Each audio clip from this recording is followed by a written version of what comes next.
Hazur Sahib act ਵਿਵਾਦ ਤੇ ਮਹਾਰਾਸ਼ਟਰ ਸਰਕਾਰ ਦਾ ਵੱਡਾ ਕਦਮ। ਸਿੱਖ ਜਥੇਬੰਦੀਆਂ ਨਾਲ ਸਲਾਹ ਲਈ ਬਣਾਈ ਕਮੇਟੀ। ਕੈਨੇਡਾ ਦੇ ਸਰੀ ਵਿੱਚ ਹਰਜਿੰਦਰ ਸਿੰਘ ਤੇ ਹੋਈ ਫਾਇਰਿੰਗ।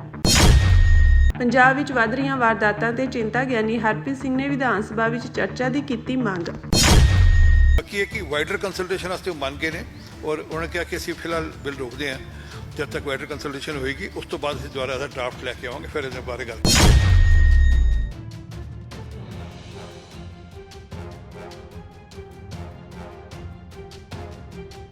ਮਹਾਰਾਸ਼ਟਰ ਸਰਕਾਰ ਨੇ ਤਖਤ ਸ੍ਰੀ ਹਜ਼ੂਰ ਸਾਹਿਬ ਨਾਂਦੇੜ ਦੇ ਪ੍ਰਬੰਧ ਲਈ ਸ੍ਰੀ ਹਜ਼ੂਰ ਸਾਹਿਬ ਐਕਟ ਬਣਾਉਣ ਦੇ ਪ੍ਰਸਤਾਵ ਤੇ ਸਿੱਖ ਭਾਈਚਾਰੇ ਨਾਲ ਸਲਾਹ ਮਸ਼ਵਰਾ ਕਰਨ ਲਈ ਇੱਕ ਕਮੇਟੀ ਦਾ ਗਠਨ ਕਰ ਦਿੱਤਾ ਹੈ। ਇਸ ਮਾਮਲੇ ਵਿੱਚ ਸੀਨੀਅਰ ਭਾਜਪਾ ਆਗੂ ਆਰਪੀ ਸਿੰਘ ਤੇ ਪੰਜਾਬ ਭਾਜਪਾ ਦੇ ਪ੍ਰਧਾਨ ਕੇਵਲ ਸਿੰਘ ਢਿੱਲੋਂ ਨੇ ਮਹਾਰਾਸ਼ਟਰ ਦੇ ਮੁੱਖ ਮੰਤਰੀ ਦੇਵੇਂਦਰ ਫੜਨਵੀਸ ਨਾਲ ਗੱਲਬਾਤ ਕੀਤੀ ਸੀ।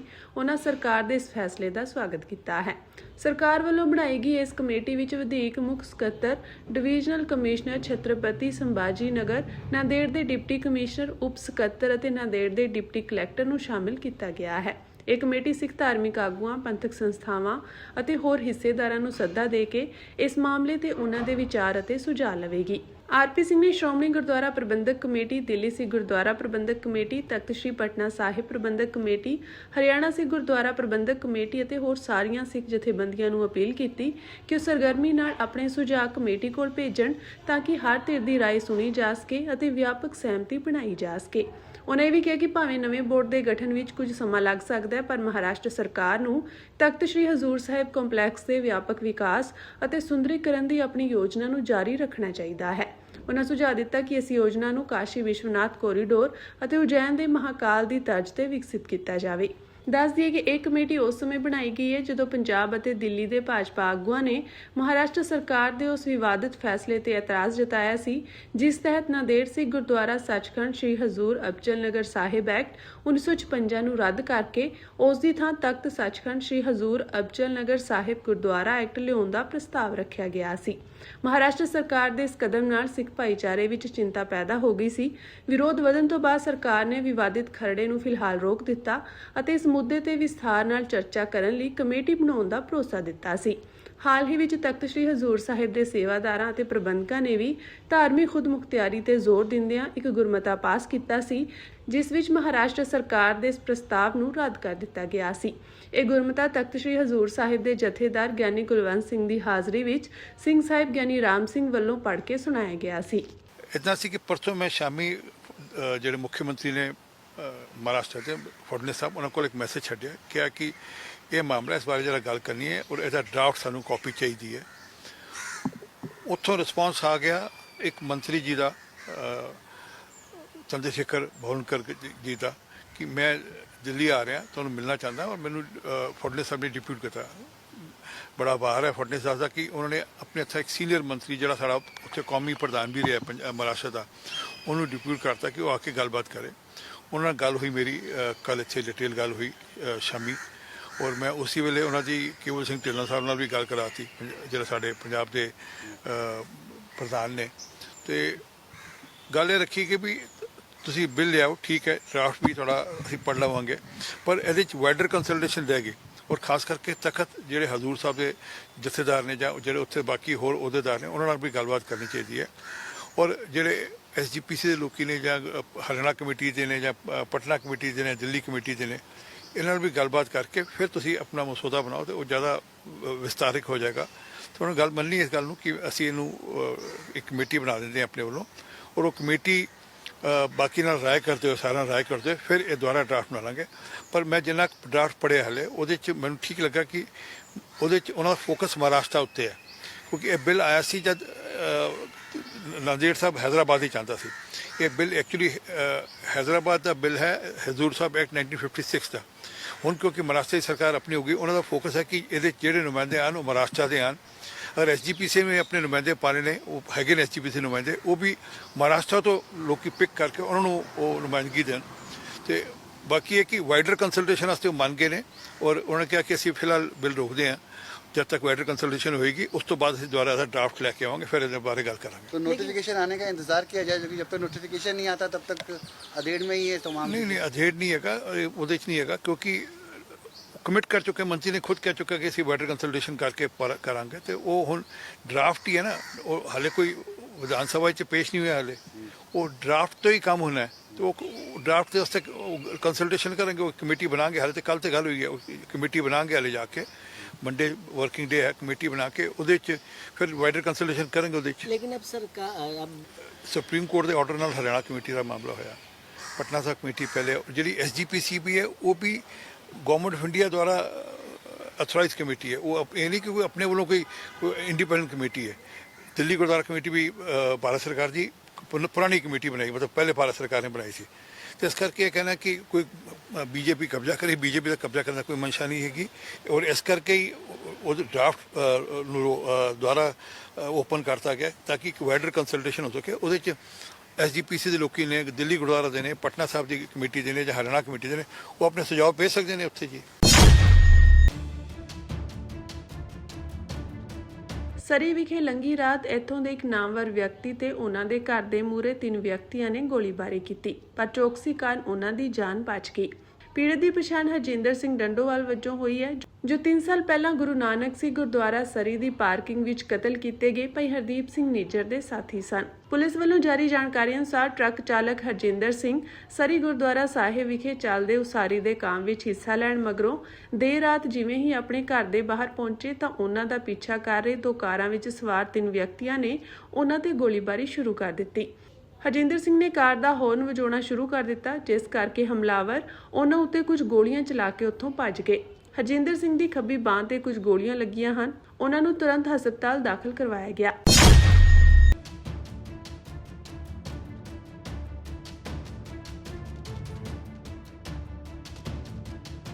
ਖੁੱਡਾ ਸ਼ਹਿਰ ਵਿੱਚ ਨੌਜਵਾਨ ਦੇ ਕਤਲ ਤੋਂ ਬਾਅਦ ਕੁੰਬੜਾ ਮੰਡੀ ਵਿੱਚ ਇੱਕ ਹੋਰ ਨੌਜਵਾਨ ਦੀ ਹੱਤਿਆ ਦੀ ਘਟਨਾ ਨੂੰ ਲੈ ਕੇ ਗਿਆਨੀ ਹਰਪ੍ਰੀਤ ਸਿੰਘ ਨੇ ਚਿੰਤਾ ਜਤਾਈ ਹੈ। ਉਹਨਾਂ ਕਿਹਾ ਕਿ ਲਗਾਤਾਰ ਵਾਪਰੀਆਂ ਅਜਿਹੀਆਂ ਘਟਨਾਵਾਂ ਪੰਜਾਬ ਦੀ ਕਾਨੂੰਨ ਵਿਵਸਥਾ ਤੇ ਸਮਾਜਿਕ ਸੁਰੱਖਿਆ ਤੇ ਗੰਭੀਰ ਸਵਾਲ ਖੜੇ ਕਰਦੀਆਂ ਹਨ। ਉਹਨਾਂ ਪੀੜਤ ਪਰਿਵਾਰਾਂ ਨਾਲ ਹਮਦਰਦੀ ਪ੍ਰਗਟ ਕਰਦੇ ਹੋਏ ਦੋਸ਼ੀਆਂ ਖਿਲਾਫ ਸਖਤ ਤੋਂ ਸਖਤ ਕਾਰਵਾਈ ਦੀ ਮੰਗ ਕੀਤੀ। ਗਿਆਨੀ ਹਰਪ੍ਰੀਤ ਸਿੰਘ ਨੇ ਪੰਜਾਬ ਵਿੱਚ ਬਦਲ ਰਹੇ ਜਨਸੰਖਿਅਕ ਸਰੂਪ ਦਾ ਮੁੱਦਾ ਵੀ ਚੁੱਕਿਆ। ਉਹਨਾਂ ਕਿਹਾ ਕਿ ਹਰ ਨਾਗਰਿਕ ਨੂੰ ਦੇਸ਼ ਦੇ ਕਿਸੇ ਵੀ ਹਿੱਸੇ ਵਿੱਚ ਰਹਿਣ ਅਤੇ ਰੁਜ਼ਗਾਰ ਕਰਨ ਦਾ ਸੰਵਿਧਾਨਿਕ ਅਧਿਕਾਰ ਹੈ, ਪਰ ਇਸ ਦੇ ਨਾਲ ਪੰਜਾਬ ਦੇ ਮੂਲ ਵਸਨੀਕਾਂ ਦੇ ਹਿੱਤਾਂ, ਸੁਰੱਖਿਆ ਅਤੇ ਸਮਾਜਿਕ ਸੰਤੁਲਨ ਨੂੰ ਯਕੀਨੀ ਬਣਾਉਣਾ ਵੀ ਜ਼ਰੂਰੀ ਹੈ। ਉਹਨਾਂ ਕਿਹਾ ਕਿ ਦੇਸ਼ ਦੇ ਕਈ ਸੂਬਿਆਂ ਵਿੱਚ ਜ਼ਮੀਨ ਦੀ ਖਰੀਦ ਅਤੇ ਸਥਾਈ ਵਸੋਂ ਸੰਬੰਧੀ ਵਿਸ਼ੇਸ਼ ਪ੍ਰਬੰਧ ਹਨ, ਜਦਕਿ ਪੰਜਾਬ ਵਿੱਚ ਇਸ ਸੰਬੰਧੀ ਕੋਈ ਵੀ ਸਪਸ਼ਟ ਨੀਤੀ ਨਹੀਂ ਹੈ। ਉਹਨਾਂ ਪੰਜਾਬ ਵਿਧਾਨ ਸਭਾ ਦੇ ਸਪੀਕਰ ਨੂੰ ਅਪੀਲ ਕੀਤੀ ਕਿ ਪ੍ਰਾਈਵੇਟ ਮੈਂਬਰ ਬਿੱਲ ਨੂੰ ਸਦਨ ਵਿੱਚ ਚਰਚਾ ਲਈ ਲਿਆਂਦਾ ਜਾਵੇ ਤਾਂ ਜੋ ਪੰਜਾਬ ਦੇ ਭਵਿੱਖ ਨਾਲ ਜੁੜੇ ਇਸ ਮੁੱਦੇ ਤੇ ਵਿਚਾਰ ਕੀਤਾ ਜਾ ਸਕੇ।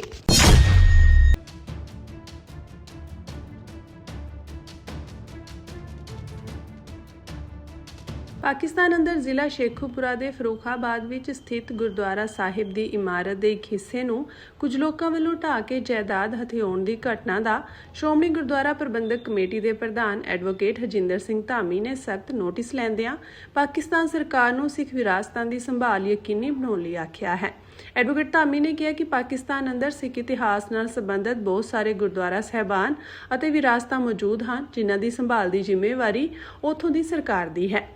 ਉਹਨਾਂ ਕਿਹਾ ਕਿ ਮਿਲੀ ਜਾਣਕਾਰੀ ਅਨੁਸਾਰ ਫਰੂਖਾਬਾਦ ਦੀ ਮੰਡੀ ਸਕਰਾਨਾ ਵਿੱਚ ਕੁਝ ਲੋਕਾਂ ਨੇ ਗੁਰਦੁਆਰਾ ਸਾਹਿਬ ਦੀ ਜਾਇਦਾਦ ਨੂੰ ਹਥਿਆਉਣ ਲਈ ਅਜਿਹੀ ਘਿਨੌਣੀ ਹਰਕਤ ਕੀਤੀ ਹੈ। ਇਹ ਗੁਰਦੁਆਰਾ ਸਾਹਿਬ ਸਿੰਘ ਸਭਾ ਲਹਿਰ ਦੇ ਸਮੇਂ ਦਾ ਇਤਿਹਾਸਕ ਅਸਥਾਨ ਹੈ, ਜਿਸ ਨਾਲ ਸਿੱਖ ਇਤਿਹਾਸ ਦੀਆਂ ਮਹੱਤਵਪੂਰਨ ਯਾਦਾਂ ਜੁੜੀਆਂ ਹੋਈਆਂ ਹਨ। ਅਜਿਹੇ ਅਸਥਾਨਾਂ ਦੀ ਸੰਭਾਲ ਅਤੇ ਸੁਰੱਖਿਆ ਕਰਨਾ ਸਥਾਨਕ ਪ੍ਰਸ਼ਾਸਨ ਤੇ ਸਰਕਾਰ ਦੀ ਜ਼ਿੰਮੇਵਾਰੀ ਹੈ, ਨਾ ਕਿ ਉਹਨਾਂ ਨੂੰ ਢਾਹ ਕੇ ਇਤਿਹਾਸਕ ਵਿਰਾਸਤ ਨੂੰ ਮਿਟਾਇਆ ਜਾਵੇ।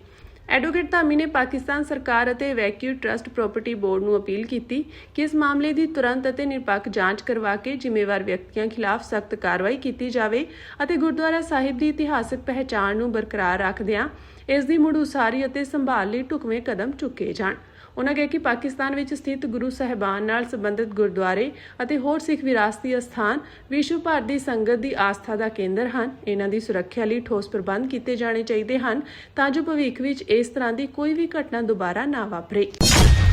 21 जुलाई को जिस दिन सेशन शुरू होगा लोकसभा का, उस दिन एक बड़ा प्रदर्शन किसान घाट पे किया जाएगा। उसमें देश के सभी संगठन भागीदारी करेंगे, सभी संगठन ज्यादा से ज्यादा उसमें पहुंचेंगे। ਦੇਸ਼ ਦੀਆਂ ਕਿਸਾਨ, ਮਜ਼ਦੂਰ, ਵਿਦਿਆਰਥੀ ਅਤੇ ਲੋਕ ਹਿੱਤ ਵਿੱਚ ਕੰਮ ਕਰਨ ਵਾਲੀ ਜਥੇਬੰਦੀਆਂ ਨੇ ਭਾਰਤ ਅਮਰੀਕਾ ਕਰ ਮੁਕਤ ਵਪਾਰ ਸਮਝੌਤੇ ਖਿਲਾਫ ਸੰਘਰਸ਼ ਵਿੱਢਣ ਦਾ ਐਲਾਨ ਕਰ ਦਿੱਤਾ ਹੈ। ਅੱਜ ਦੇਸ਼ ਭਰ ਤੋਂ 80 ਦੇ ਕਰੀਬ ਕਿਸਾਨ ਜਥੇਬੰਦੀਆਂ ਅਤੇ ਮੋਰਚਿਆਂ ਨੇ ਚੰਡੀਗੜ੍ਹ ਸਥਿਤ ਕਿਸਾਨ ਭਵਨ ਵਿਖੇ ਮੀਟਿੰਗ ਕੀਤੀ, ਜਿਨ੍ਹਾਂ ਨੇ ਭਾਰਤ ਅਮਰੀਕਾ ਵਪਾਰਕ ਸਮਝੌਤੇ ਅਤੇ ਹੋਰਨਾਂ ਦੇਸ਼ ਨੂੰ ਬਚਾਉਣ ਲਈ ਆਵਾਜ਼ ਬੁਲੰਦ ਕਰਨ ਲਈ ਦੇਸ਼ ਬਚਾਓ ਮੋਰਚੇ ਦਾ ਗਠਨ ਕੀਤਾ।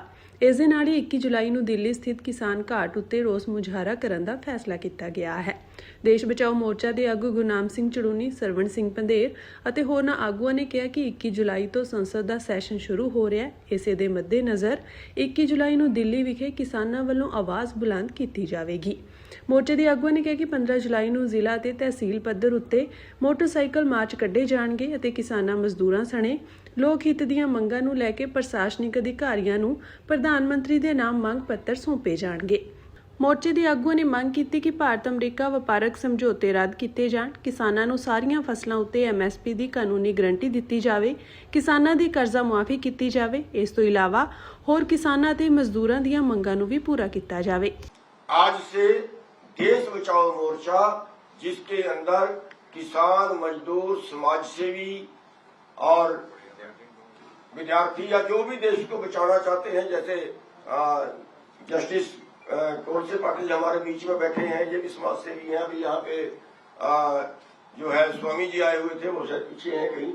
ये समाज सेवी जो संगठन है, स्वामी हसनानंद जी आए हुए थे, समाज सेवी जो संगठन है वो भी इसमें सारे शामिल होंगे। इसलिए इसका नाम देश बचाओ मोर्चा रखा गया है। और इसमें जो जनरल बॉडी है उसमें देश के हर संगठन का प्रतिनिधि शामिल होगा। उसके बाद एक कमेटी बनाई गई है, उस कमेटी के अंदर जो मोर्चे हैं उनसे और जो बड़े संगठन हैं उनसे और हर स्टेट से एक आदमी लेके या 2 आदमी लेके हर स्टेट का भागीदारी उसमें हो, ऐसा एक जो है इसकी कमेटी बनाई जाएगी। और उसके ऊपर जो है एक और छोटी कमेटी बनेगी, जिसको कहीं दूसरे स्टेटों में जाके मीटिंग करेगी और सरकार को लेटर लिखेगी या अगला कोई प्रोग्राम जो है वो तय करेंगे, वो कमेटी ये काम करेगी। और साथियों, इसके लिए 21 जुलाई को राजघाट पे एक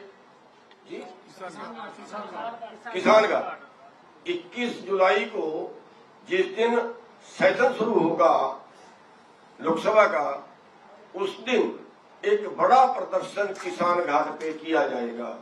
उसमें देश के सभी संगठन भागीदारी करेंगे, सभी संगठन ज्यादा से ज्यादा उसमें पहुंचेंगे।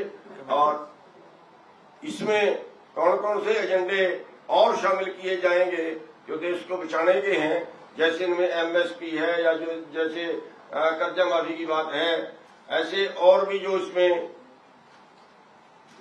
जुड़ सकते हैं एजेंडे, वो कमेटी आगे उसमें तय कर लेगी। तो ये आज का तय हुआ है। और आज काम चलाओ कमेटी का नाम ही नाम। हाँ, अभी ये संचालन समिति जो है ये केवल काम चलाने के लिए है और बाद में इसमें फेरबदल भी हो सकता है। उसमें हम इसलिए कह रहे हैं कि कोई बाद में इसका बुरा ना माने। और सभी जो हमारे प्रतिनिधि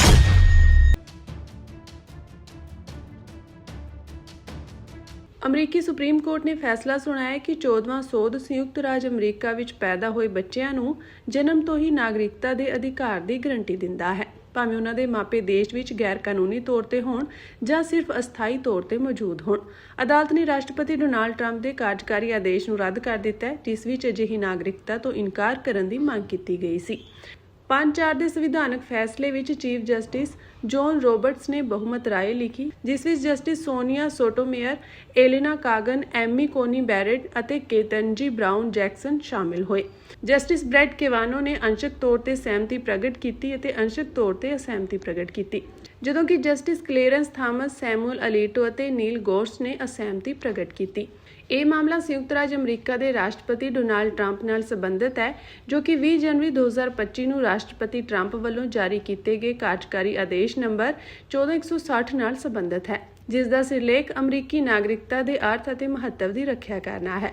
ਇਸ ਵਿੱਚ ਕਿਹਾ ਗਿਆ ਹੈ ਕਿ ਸੰਯੁਕਤ ਰਾਜ ਅਮਰੀਕਾ ਵਿੱਚ ਉਹਨਾਂ ਮਾਪਿਆਂ ਤੋਂ ਪੈਦਾ ਹੋਏ ਬੱਚੇ ਜੋ ਦੇਸ਼ ਵਿੱਚ ਗੈਰ ਕਾਨੂੰਨੀ ਜਾਂ ਅਸਥਾਈ ਤੌਰ ਤੇ ਮੌਜੂਦ ਹਨ, ਅਮਰੀਕੀ ਅਧਿਕਾਰ ਖੇਤਰ ਦੇ ਅਧੀਨ ਨਹੀਂ ਹੁੰਦੇ। ਇਸ ਲਈ ਉਹ 14ਵੇਂ ਸੋਧ ਦੇ ਨਾਗਰਿਕਤਾ ਧਾਰਾ ਜਾਂ ਇਮੀਗ੍ਰੇਸ਼ਨ ਅਤੇ ਰਾਸ਼ਟਰੀਅਤਾ ਐਕਟ ਦੇ ਤਹਿਤ ਨਾਗਰਿਕਤਾ ਦੇ ਹੱਕਦਾਰ ਨਹੀਂ ਹਨ। ਬਹੁਤ ਸਾਰੇ ਮਾਪਿਆਂ ਨੇ ਆਪਣੇ ਬੱਚਿਆਂ ਵੱਲੋਂ ਇਸ ਹੁਕਮ ਨੂੰ ਚੁਣੌਤੀ ਦਿੱਤੀ। ਇੱਕ ਸੰਘੀ ਜ਼ਿਲ੍ਹਾ ਅਦਾਲਤ ਨੇ ਦੇਸ਼ ਵਿਆਪੀ ਬੱਚਿਆਂ ਦੇ ਇੱਕ ਵਰਗ ਨੂੰ ਅਸਥਾਈ ਤੌਰ ਤੇ ਪ੍ਰਮਾਣਿਤ ਕੀਤਾ, ਜਿਨ੍ਹਾਂ ਨੂੰ ਇਸ ਹੁਕਮ ਦੇ ਤਹਿਤ ਨਾਗਰਿਕਤਾ ਤੋਂ ਇਨਕਾਰ ਕੀਤਾ ਜਾ ਸਕਦਾ ਸੀ ਅਤੇ ਸ਼ੁਰੂ ਵਿੱਚ ਇਸ ਦੇ ਲਾਗੂ ਕਰਨ ਨੂੰ ਰੋਕ ਦਿੱਤਾ ਗਿਆ। ਸੁਪਰੀਮ ਕੋਰਟ ਨੇ ਅੰਤਿਮ ਫੈਸਲਾ ਜਾਰੀ ਹੋਣ ਤੋਂ ਪਹਿਲਾਂ ਮਾਮਲੇ ਦੀ ਸਮੀਖਿਆ ਦੀ ਆਗਿਆ ਦੇ ਦਿੱਤੀ। ਅਦਾਲਤ ਨੇ ਇਸ ਸਵਾਲ ਦਾ ਵੀ ਜਵਾਬ ਦਿੱਤਾ ਕਿ ਕੀ ਸੰਵਿਧਾਨ ਅਮਰੀਕਾ ਵਿੱਚ ਪੈਦਾ ਹੋਏ ਬੱਚਿਆਂ ਨੂੰ ਗੈਰ ਕਾਨੂੰਨੀ ਜਾਂ ਅਸਥਾਈ ਤੌਰ ਤੇ ਮੌਜੂਦ ਮਾਪਿਆਂ ਨੂੰ ਨਾਗਰਿਕਤਾ ਦੀ ਗਰੰਟੀ ਦਿੰਦਾ ਹੈ। ਅਦਾਲਤ ਨੇ ਹਾਂ ਵਿੱਚ ਜਵਾਬ ਦਿੱਤਾ। ਅਦਾਲਤ ਨੇ ਕਿਹਾ ਕਿ ਅਮਰੀਕਾ ਵਿੱਚ ਗੈਰ ਕਾਨੂੰਨੀ ਜਾਂ ਅਸਥਾਈ ਤੌਰ ਤੇ ਮੌਜੂਦ ਮਾਪਿਆਂ ਤੋਂ ਪੈਦਾ ਹੋਏ ਬੱਚੇ ਅਜੇ ਵੀ ਅਮਰੀਕੀ ਅਧਿਕਾਰ ਖੇਤਰ ਵਿੱਚ ਆਉਂਦੇ ਹਨ ਅਤੇ 14ਵੇਂ ਸੋਧ ਦੇ ਤਹਿਤ ਜਨਮ ਤੋਂ ਨਾਗਰਿਕ ਹਨ।